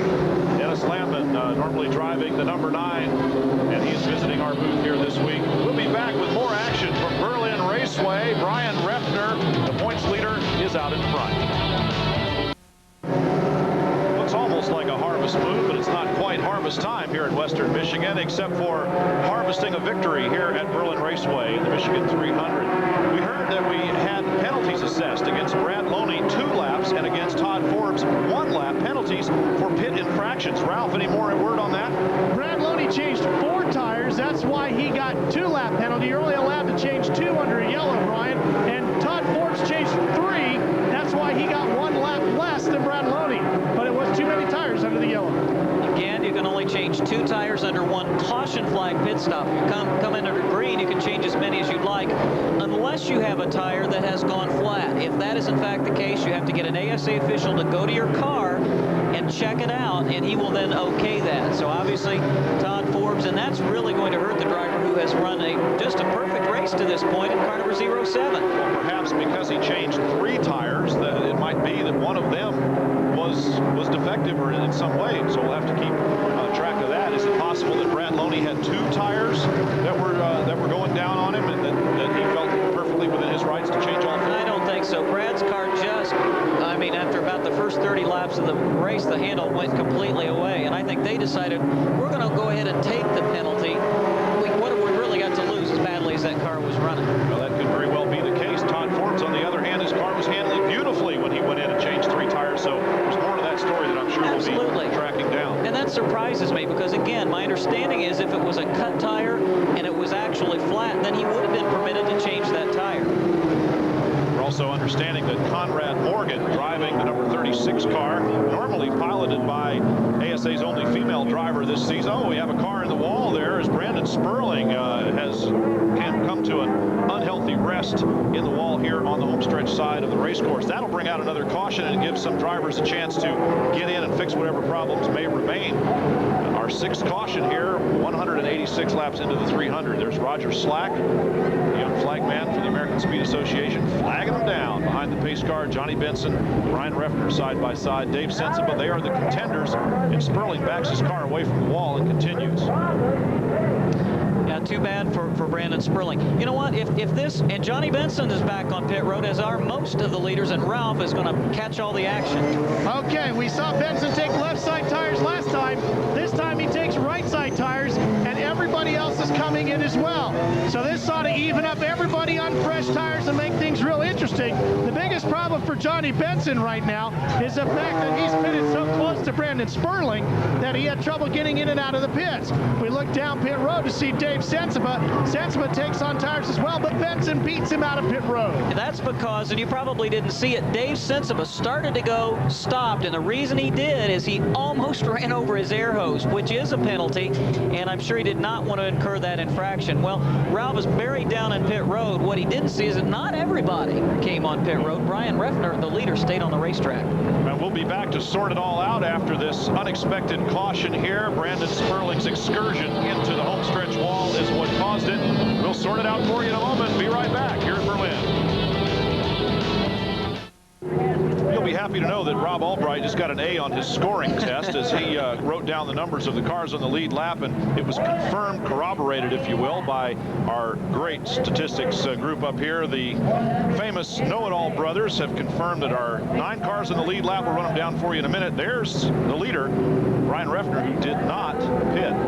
One of ASA's talented young up-and-coming rookies, the driver of car number 51, Brandon Sperling, and he is the reason for this most recent caution. Here he comes. We'll get a chance of him scraping the wall and almost took the camera. I wouldn't have wanted to be operating that camera.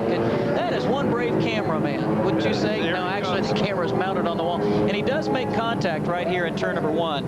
Brandon, of course, from Yorba Linda, California, driver of the Ultra Custom Wheels Baja Chevrolet. And Ralph, what was the problem for Brandon? Right here, Rob, see the brake rotor? Big chunk missing right in between. No brakes when Brandon went into the wall. Pretty good hit out there. What's it feel like when you have the brake rotor brake on you like that? Did the brakes just go away? I guess it just broke, and then the front left locked up on me and spun me around before I even knew what was going on. So Brandon Sperling's Ultra Custom Wheels entry done for the night.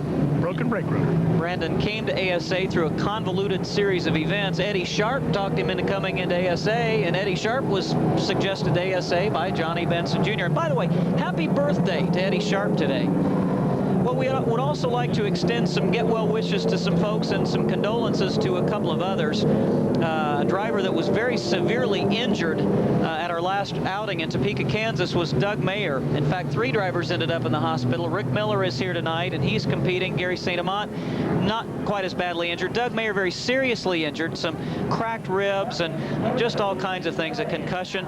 And we would like to ask you, race fans, to let him know you're with him. He was released from the Topeka hospital. He was then home to Milwaukee on August the 3rd. This past Thursday, he was discharged and will continue rehabilitation at Sacred Heart on an outpatient basis. But he'd love to hear from you. Write to Doug Mayer, care of Franklin Motorsports, 8005 South 13th Street, Oak Creek, Wisconsin, 53154. We'd also like to say hello to a couple of other folks. Bruce Sparman, who is very, very ill, and he's tuning in tonight. Bruce, our prayer prayers and thoughts are with you, buddy. He was a racing cohort of Ted Smokestad's dad, and he was Ted Smokestad's idol growing up, a former USAC racer. We want him to get well, and our condolences to Rudy Guess and his family.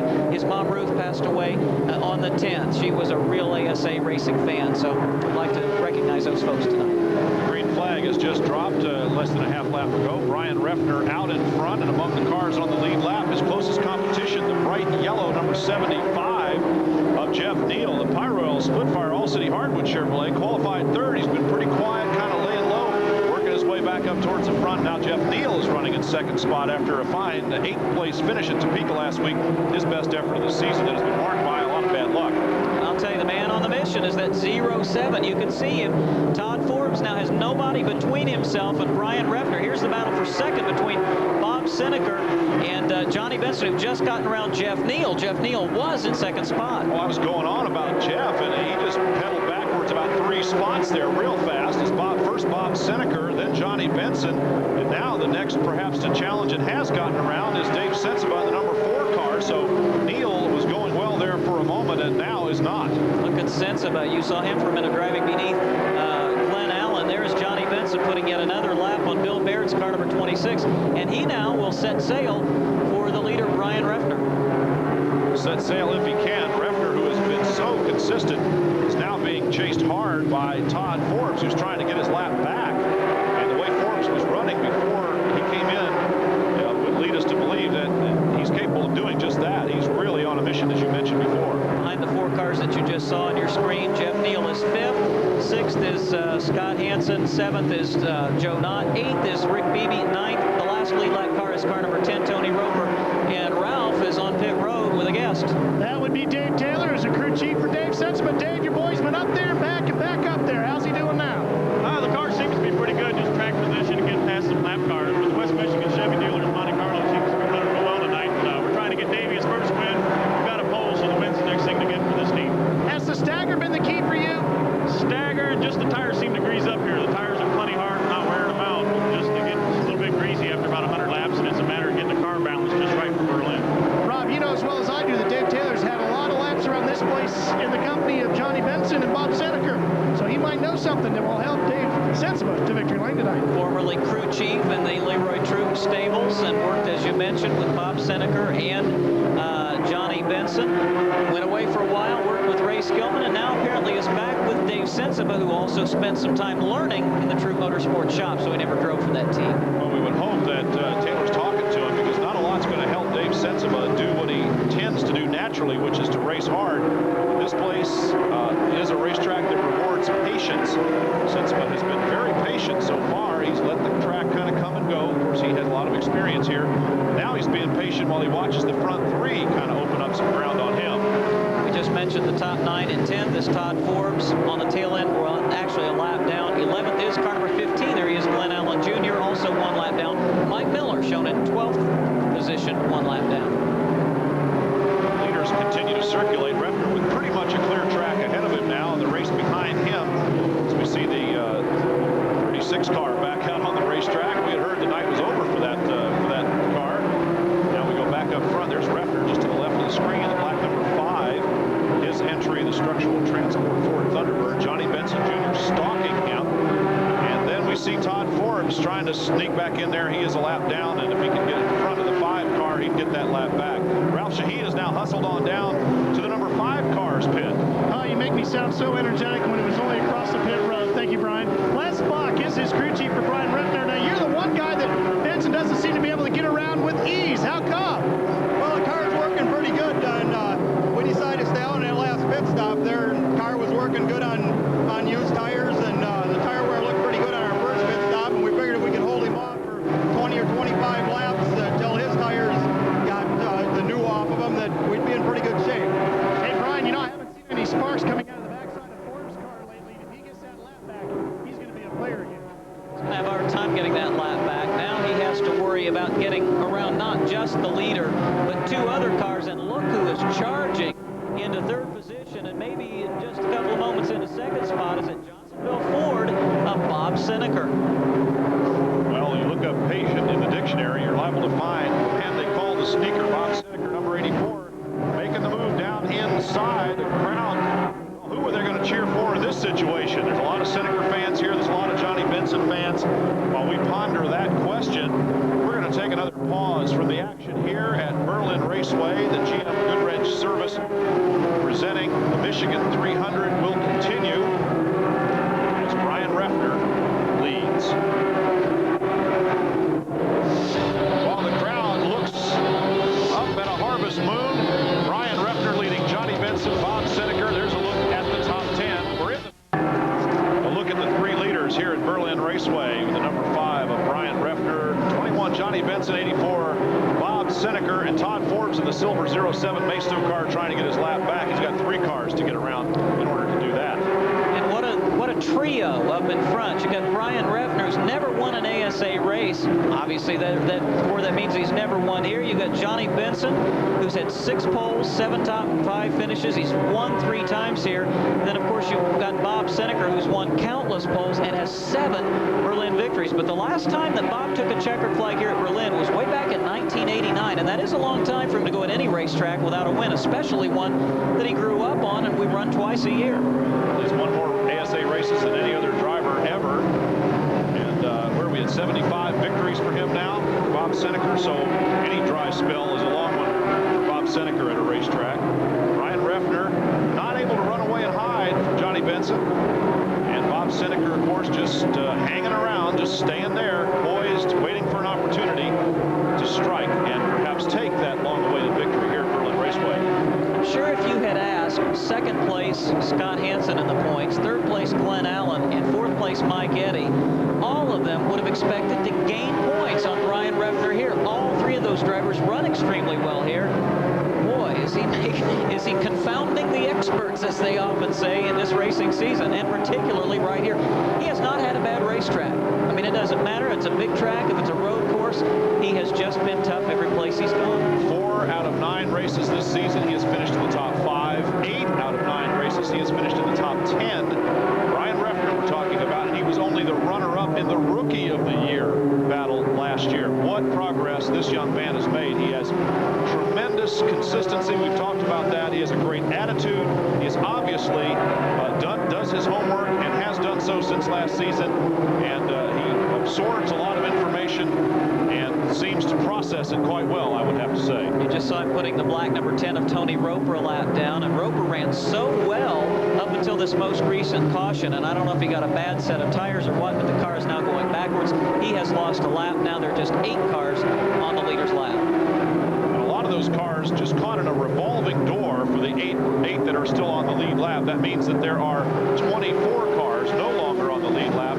The earliest victim of the race was Ray Skillman in the number 27 car. He is being shown in last place. And all the way up to, well, the 9th place car in the race is number 87 of Tony Raines, I believe, or the 07, sorry, of Todd Forbes. We'll get it straight in a minute. You watch this, Brian, and with about 70 laps to go, you think, okay, Benson's going to dust him off and again get on that white steed and ride away.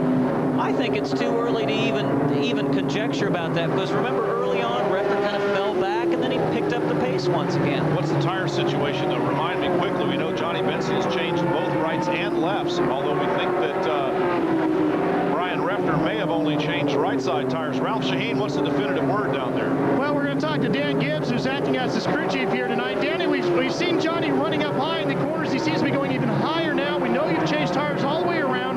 How's the car handling him? What do you do? And is this a line you're happy with? The car's a little loose, and the higher he runs it, the freer he runs, he can get a better bite. If we get another caution quick, we're going to put left sides on, see if we can tighten it up. The longer it runs, the better it gets. So that's where he's comfortable, so we let it go. As we said earlier, gentlemen, at the beginning of this show, Johnny Benson Jr. is in his zone when he's at this racetrack. It doesn't matter what the car's like, doesn't matter what the track's like. He can adjust. He feels that comfortable at this facility. Well, he's also in the lead now, too, we might add. While we were listening to his crew chief, Johnny Benson Jr.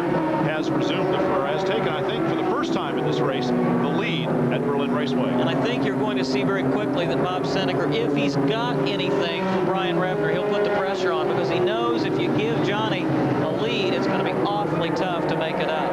Now, he's been able to stay about 2 car lengths behind Refner for some time. Brian, as Johnny has moved to a higher line, it looks like Reffner is testing the track, particularly in turns 3 and 4, lower and lower and lower. Now let's watch as they go into turn 3. There it is, Seneca in third, chasing Reffner. We're not going to get a good shot this time because they're putting a lap on Conrad Morgan, and both drivers are forced to use maybe a little higher line than they otherwise would.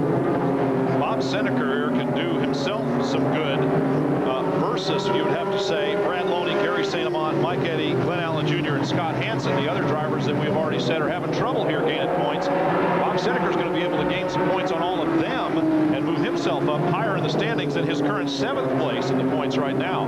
So Reffner doing a great job of running out in front of the point standings by his consistent work here at the racetrack again tonight. And Seneca's the guy moving up through the point standings by running 3rd at the moment. You know, they're putting another lap on the white and purple car number 31. We haven't heard otherwise, so I'm going to assume that Rick Miller is still behind the wheel of that race car, and that is nothing short of amazing. And this guy was in the hospital for, what, 3 or 4 days, and for a while he didn't even know who he was. And I was amazed to even see him at the racetrack today when we got here. I thought he's going to be too sore to go racing. Of course, we both walked up to Rick Miller's car and asked him to tilt up the face shield. He had a tinted shield. We didn't know who was behind that helmet, and it is, in fact, Rick Miller, the driver of the 31. We'll be back here to Marne, Michigan in a moment with more of the Michigan 300.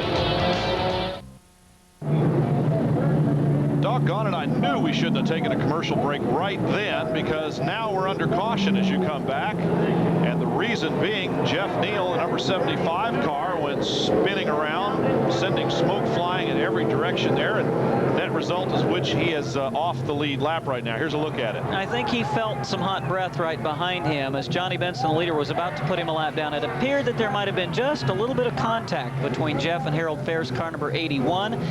Just enough apparently to send Jeff spinning. He hustles it around trying to salvage his lead lap situation. He doesn't. Now watch Neal come down to the bottom, puts the squeeze on Brian Reffner and Bob Seneca in the 2nd and 3rd place cars, both able to get past. Well, it's amazing that you say he hustled it around trying to save his lead lap position. I'd be hustling around just trying to stay off that wall, and I was about to tip my hat to Jeff Neal for being one heck of a driver just to keep that car kind of lined up in the middle of the track while he did a 360 out there. Harold Fair going down into the grass, and Jeff Neal now off the lead lap. 4th at IRP this year, 8th last time at Topeka, and Bob Seneca escaping unscathed out there. A lot of the young race fans of the American Speed Association hang on the every word of our colleague Josh Duvall. Well, here's your chance, and here's Josh.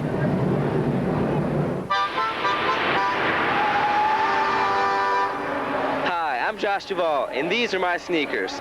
But in ASA, sneakers mean something different entirely. In ASA, sneakers is this man right here, Bob Seneca. How'd you get that nickname?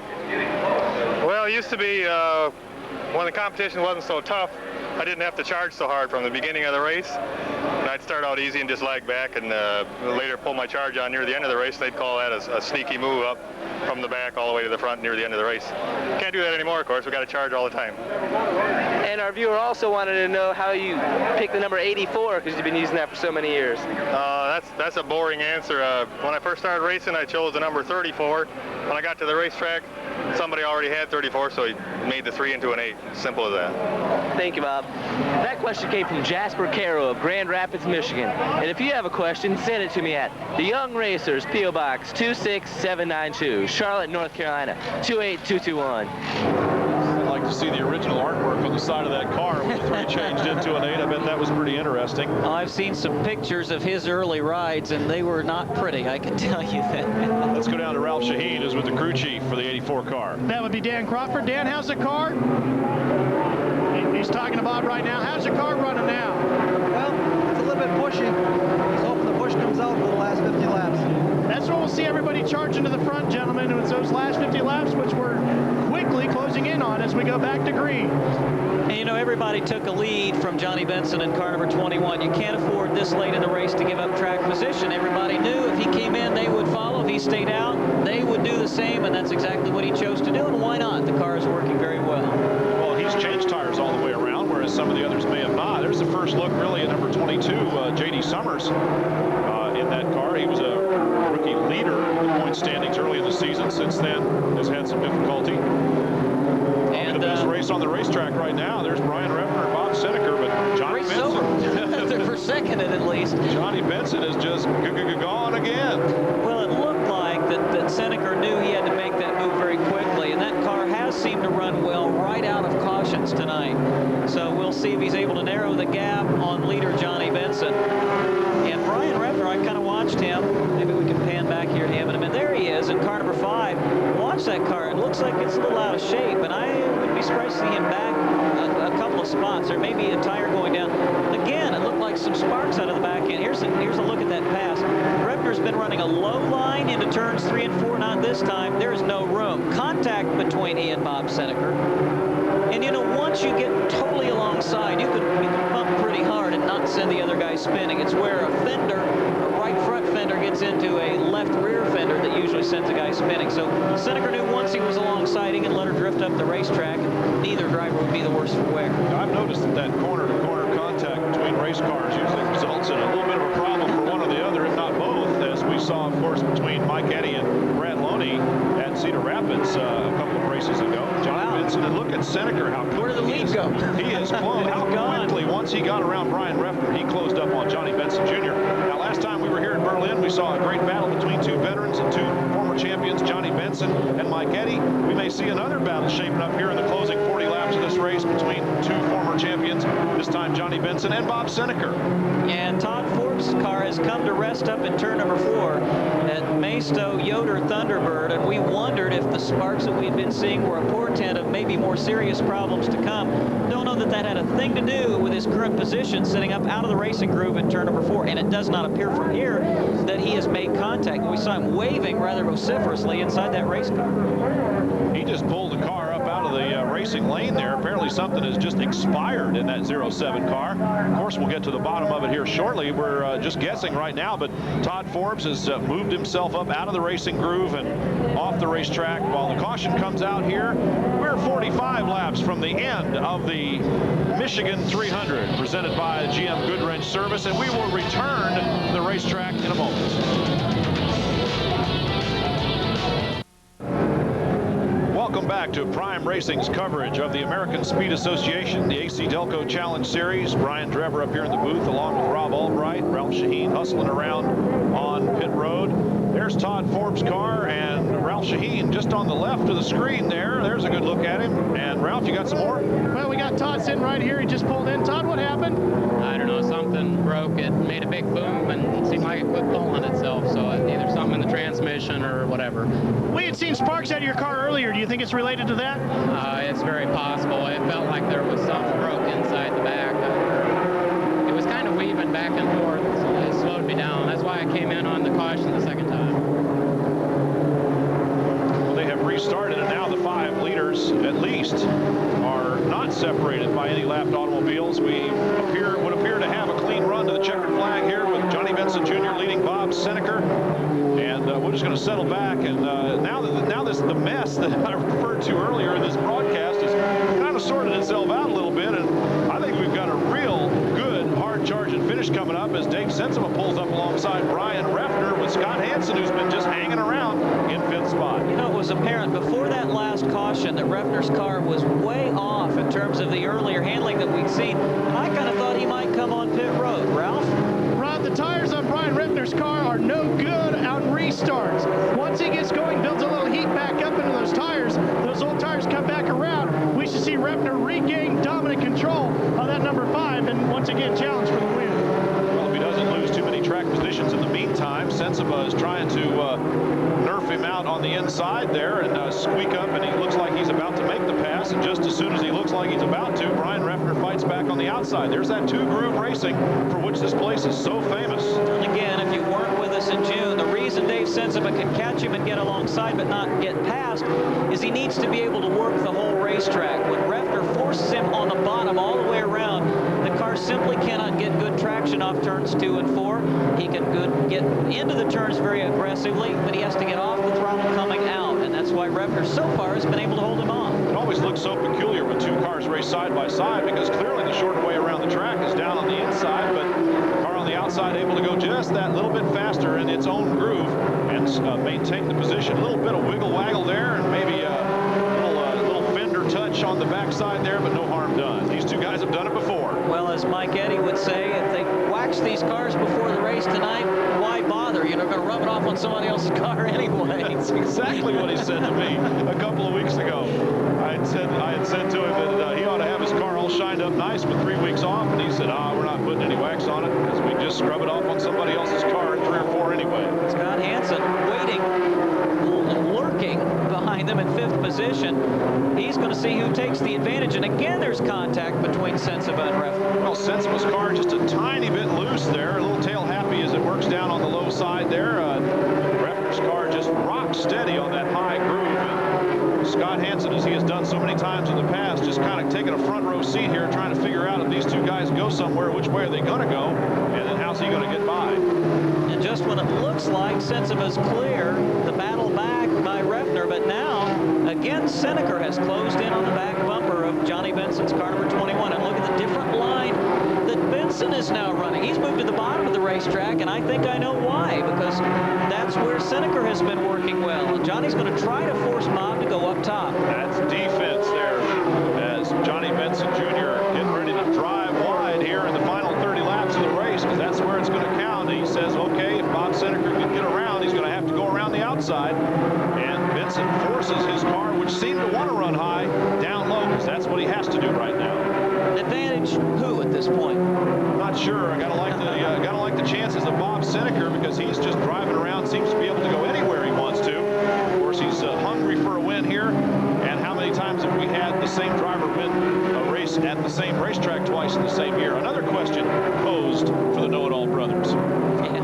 Well, I'm sure we'll have an answer before the evening is over. Well, Bob Seneker has now pulled up into 7th in the season-long point standings, and though most people think that the top 4 are going to settle it, I think he may have other thoughts. He has one championship. That was in 1990. And let's take a look at those points once again. Or there is the points battle on the racetrack. That's the points leader, Brian Refner, and the second man in the current standings, Scott Hansen. Well, they were separated by so few points coming into this race. In fact, only 18 points had separated them, and now that they are side by side on the racetrack, the advantage would have to be to Refner, because of course there's only about 4 or 5 points difference in 2 positions on the track. Bob Seneker, that time into turn number 1, was dead even with Johnny Benson. Again, he tries to make the run on the bottom side, and I think if Benson can keep him behind or keep him forced down to the bottom for 8 or 10 laps, he's going to force Bob to heat up those right side tires.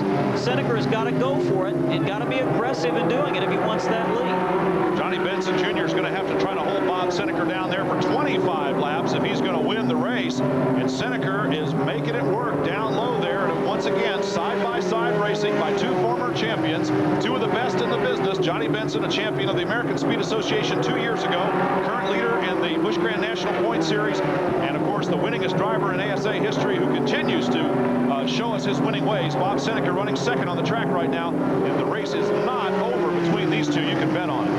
Now, no driver has ever been able to win an ASA championship, a Busch Grand National Championship, and a Winston Cup Championship. Of course, Johnny was the titleist here in 1993. He currently leads the points in the Busch Grand National Series. If he happens to go on to a victory, I don't think anybody doubts the talents of Benson.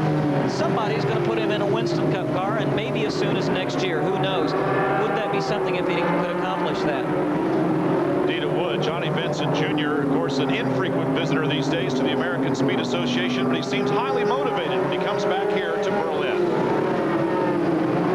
It's just mainly coming back to your home track, get to see everybody, your family, your friends, all the fans. We had a big open house last night. Just, man, all the people come over, unbelievable, the support that they give this team, and it makes you feel good. There's no other way to explain it. Has been fun watching him race, not only in the American Speed Association, but as he's moved on this season. And this is why, I mean, he just does such a terrific job, such a professional, workman-like job, and seems to know all the right things to do. We have another incident out on the racetrack. Johnny Benson Jr. and Bob Seneker braking hard to avoid a situation that developed, there it is, in the 22 car of J.D. Summers. And that is not a good thing when your tire's sticking out there making a right turn. The car's still trying to go straight ahead. Apparently Apparently Summers has had a broken hub or something going on there on the right front side of that number 22 machine. We whacked the wall coming off turn number 4, and I kind of looked up. We see very little here in the tower. We're basically working from the monitors as the fans had not sat down on the top row of this grandstand all night long. But he did make hard contact. What precipitated that, I don't know. Maybe we'll get a chance to take another look at it. Another disappointing end for J.D. Summers. He's got a lot of ability. He led the rookie points early, but he's gone backwards over the last several races. There you can see the disappointment as he kind of flops his left arm out the side door there, saying, as if to say, what do I got to do to make something besides this happen to me? J.D. Summers out of the race late. When we come back, we expect it'll only be a dozen or so to go, and we will be back in just a few moments.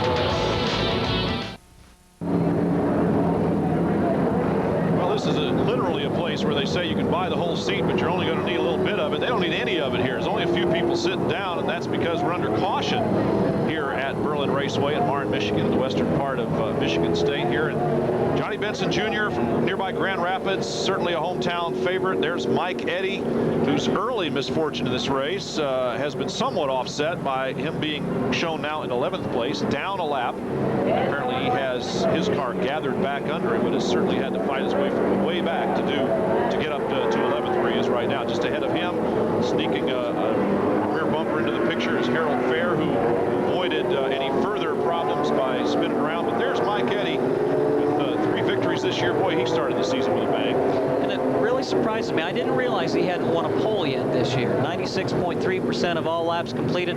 Brian Refner leads that category with 99.9 out of 1,300 some odd laps. He's only failed to complete 1. Mike has led 644 laps. I believe that's, he leads the field in that category. Back to green flag racing here. Of course, we will have at least 5 laps green. We are showing 15 or 14 now, more accurately, to the end of this race right now. Johnny Benson Jr. and Bob Seneker were side by side a while ago until the incident a moment ago with J.D. Summers caused the caution flag to come out. We would expect them to resume their battle with just as much gusto as they were showing earlier. And look at Dave Sensiba putting the move on Seneker. Actually brushes him a little bit and gets Seneker momentarily sideways. But Bob not out of the throttle for long as he stays right on the tail end of Johnny Benson. Well, the first 4 now have separated themselves pretty significantly from the rest. 5th place car would be that of Brian Refner, number 5. He's a little bit out of the picture.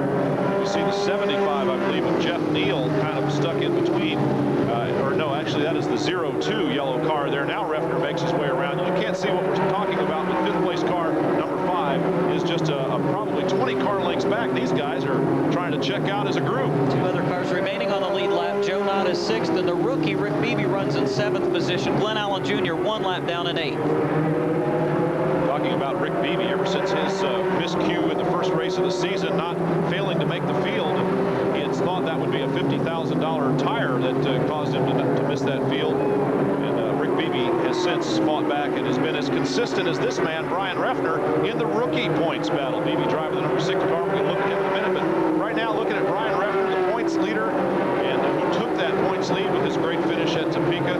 Back to the battle for 3rd place in the race now as Johnny Benson Jr.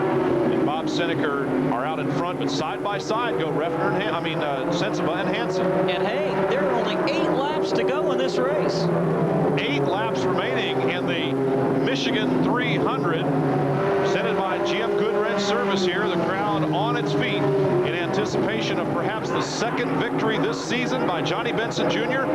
or by another of their favorite drivers here, Bob Seneker in the 84. And Scott Hansen now has cleared Dave Sensiba. He is clearly in 3rd position, and now look at him go to work on Bob Seneker. If he's able to miraculously get by both of those cars in front of him in the last 7 laps, wonder how much credit he would give Johnny Benson for spending a few laps in his race car this afternoon. Well, we gave credit, as Hansen did before the start of this race, to Johnny Benson for helping him with the setup, and then further helping him with the setup by actually driving Hansen's car.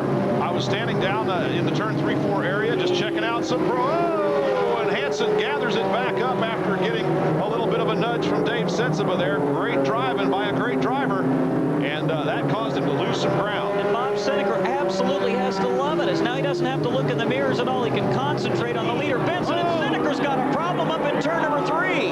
And it looks like the right front tire may have gone down. I don't know. He's trying to pick up the pace.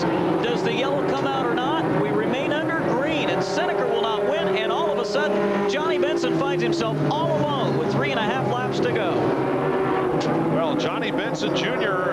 Inheriting some good fortune from the misfortune of both Scott Hansen, who lost some ground, getting nudged there by Sensiba, and now Seneker, who went up into the wall and back down again.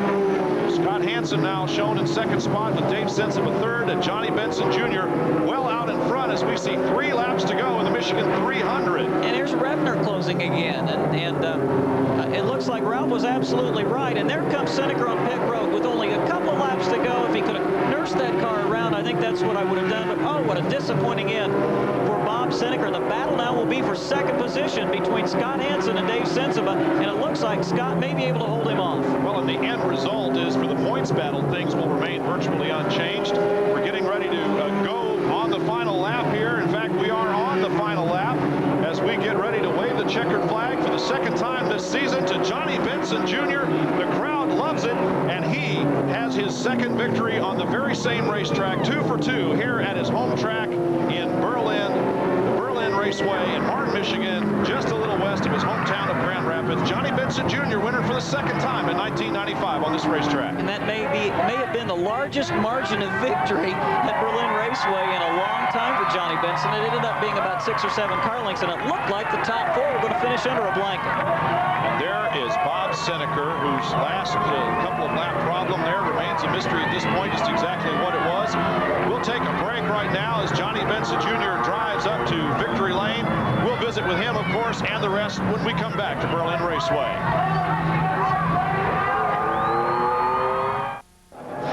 Welcome back to Marne, Michigan. The crowd beginning to file down towards the racetrack. Of course, they'll get a chance to visit with Johnny Benson Jr., and that'll make a lot of them happy. There's Scott Hansen sitting on his car down there. What a great move by him. Scott Hansen out of Milwaukee in the AFCO Racing Wisconsin Aviation Chevrolet getting some congratulations. And we will go down to Ralph Shaheen, who's just got a whole bunch of folks to visit with, and it's a good thing when the race is over. Well, it sure is, Brian. You know, when you win a race in your hometown, you get to have your mom with you, your sister's here, your dad's up in the grandstand sporting for you, John. You get all your fans here in the grandstands. You absolutely dominated this thing. Was it quite the cakewalk that it looked like, or was it a lot harder? It was earlier. I don't know what's about cakewalk or dominated. Man, Seneker and them guys are all over me. He ran a great race. We got together a little bit. I don't know if that's why he got the flat, but I tell you what, Burgess Chevrolet, Port City Racing, Benson Speed Equipment. Man, what a great job in this Chevrolet. Just super. And Scott finished second. Heck, I was helping him out today. Drove for a couple laps. I thought he was going to beat us there for a minute. What a great day to win this again this year in front of the home crowd. Can't ask for a better day.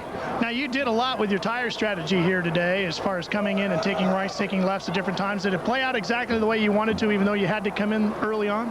No, we were going to do this in one stop, so things went actually just the opposite. We weren't good. We came in early that one time, and then it was perfect. I thought, well, let's come in and get rights, and have a mistake. We got loose again, and it was just so loose at the end. And I got up in a junk coming off forward, got in the wall once. I thought, well, our day's done. But I'll tell you what, Bobby, if he would have been right there, he'd have gave me a run. He was quick, but I'm glad we stayed in front. You were running a pretty wild line, especially down in turns 3 and 4, letting the car really have its head. Were you doing that on purpose, or was there a problem with the car? No, I was kind of letting it do it. It's pretty scary up there in that end, but I'll tell you what, it seemed to run good up in the gray part of the track, and I couldn't run down in the groove. And so what the heck? I mean, we were still being up front, still passing cars, so I just kept running up there. You possibly could be the one person in history to win the ASA Championship, the Busch Grand National Championship, and a Winston Cup Championship. What would that mean to you? Boy, it just mean great just to get this Busch Grand National Championship in. Chad Little's really given us a tough run, and Lipton T. Monte Carlo's been running good there. We're going to see what we can do. You know, we'll just go one at a time. You know, we need to win the Grand National deal, you know, but it's great on a weekend off, come up here in front of the home crowd. And, you know, and see you. Heck, I don't see you much at home. So, I mean, it's great to be up here. Okay, well, tell me then, does that mean that me and the rest of your fans here in Berlin can guarantee that we'll see you back here next year? Boy, if all possible, you know, I'm going to do everything I can to come here in front of the home crowd. You can't express the feeling that you get here at the home crowd, and also to see all the family on both sides. It's a great deal coming up here. You know, ASA treats me really good. You know, and NASCAR's treating me really good. Man, I can't ask for things to go better than what they're going. Former ASA champion Johnny Benson Jr. has done it again, winning at Berlin. One guy that wanted to be here tonight, another favorite son, Butch Miller, lost an engine at Topeka and just wasn't able to get that thing put back together. I'm sure he'd have been a factor as well. Here's what's coming up on the schedule. The Milwaukee Mile coming up. Well, actually, the next race is next Saturday night at Anderson. We talked about that one. And then on Sunday, August the 27th, we go from the quarter mile at Anderson to the mile at Milwaukee, and then to a non-televised race at the Minnesota State Fair, but another jam-packed grandstand for the only race contested on one of the oldest half miles in the country there in St. Paul, Minnesota. And then Wisconsin International Raceway at Kaukauna, and then we'll conclude the season at a couple of tracks that have become traditional in the fall with ASA, the Toledo Speedway, our second race of the season there, and a return trip to Jennerstown as well. So a lot of tracks now have become regulars a couple of times a year: Berlin, Toledo, and Jennerstown. Jennerstown, of course, the championship race, and we will wrap up this season for 1995. And based on what was going on out there tonight, it's hard to say what we can anticipate for the rest of this year. Now Ralph Shaheen is with the runner-up in this race, Scott Hansen, who probably feels like he won the thing. Well, I think he probably does, Brian. In fact, this will help you out quite a bit in the points chase as well. Benson already said that he feels like he took the top 2 spots here tonight because he helped you with the car setup. How much did that really benefit you tonight? It helped a lot. You know, I called him earlier in the week, got the setup from him. Didn't know if I should believe him or not, so when we got over here, I said, Johnny, take my car for a ride. And he ran quicker in my car than he was with his, so it gave myself and the whole team a boost, you know, to know that we had a car that was capable of running good. All we needed to do was get the driver in the swing of things. And, you know, Dave and I got together here, and I think I had a car that could have won the race. It's going up around Bob, and, you know, I think I had a car for Johnny, too. You know, we just got together here and lost a little position. What did Benson tell you, without giving away all your secrets? Is it a suspension setup thing? Is it a geometry thing? What's the difference? He told me when I get here, unload the car, make sure there's no oil leaks, and stay out of it for the rest of the day. He said what happens here is you practice, you over-engineer yourself, because this racetrack changes so much from the afternoon to nighttime racing that you can't really tell anything. You have to go by your gut feeling that your records, your past records, which you've run good at. I'll tell you, as long as I come back to Grand Rapids or Berlin or Marne, whatever they call this place, I'm going to have this set up in this car. Let's talk about the next race on the calendar for you, which will be live on Prime Network, and that's coming up in Anderson, Indiana. 400 laps on a high bank quarter mile. Will you do the same thing there? I won't call Johnny. No, I got a real good setup there. I love Anderson. I think we've won it a bunch of times, you know, run second a bunch, and just reminds me of a little place like Rockford over there by Wisconsin, and I just like the place. I think you do the same thing at Rockford. You find a place that's comfortable to run, stay out of trouble is the key thing, and be there at the end. And attrition, you know, 400 laps on a quarter-mile track is really tough. So if you're around at the end, you're going to have a good finish. My final question for you is, you're going to lose your crew chief, Danny Stillman, here tonight after this race. A second-place finish with him is a nice way to bid your farewells. But what do you do now? Work a little harder. We'll be in constant communication over the phone. He's starting a business up there. He's taking over renter car racing, the chassis building and repair part of it, and you know, maybe he'll be coming to the races with us yet on the weekends. He's one of the tire changers. We're not sure. He needs to get his business built up. You know, he's got a great opportunity to do that. Last year about this time I went on my own. I did all my own setups, so we can do it. You know, I got a great bunch of guys behind me. You know, it's the whole team that makes this work. Gentlemen. Scott Hansen, the runner-up in the race, of course, and we'll take a look at the top 10 in the race here. We hope you